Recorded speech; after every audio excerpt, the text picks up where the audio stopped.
Sabagat mga pinagkagagawa mo on stage, pinapanood kita. Candidate number 16, since this is your first time here in Santiago City, batiin mo na sila. Yes, ayan! Binabati ko lahat ang nandito. Bumati rin kayo. Ayun, say hello everybody! Yes, first of all, I would like to say my answer to this question is self-service. Because my English is separated and assorted. You will adjust my answer, okay?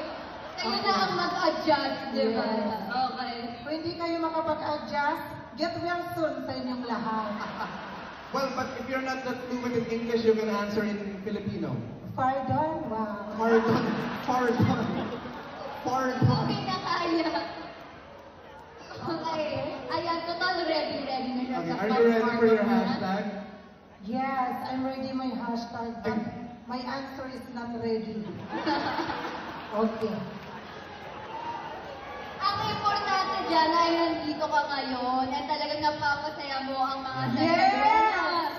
Masaya ba kayo? Kumakas kayo mamaya. Okay.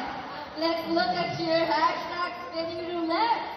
Ayan. One hashtag left, 5. and that's number 5.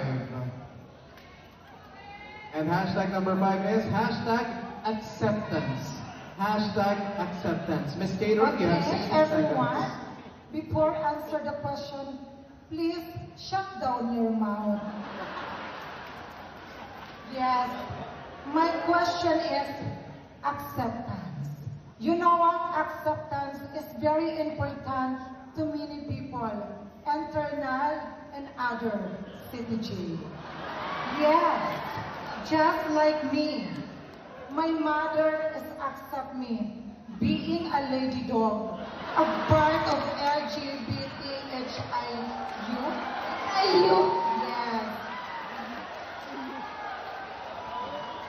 And I am proud and I am accept myself being a construction worker almost 10 years. That's why I will accept myself. Because being a board member,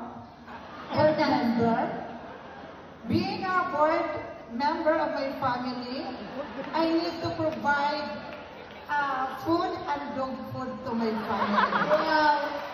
Yes. So because my family is kumpleto pa, wala pang nagbo-voluntary exit. So, that's why I work hard being a board member. Charot. Thank you so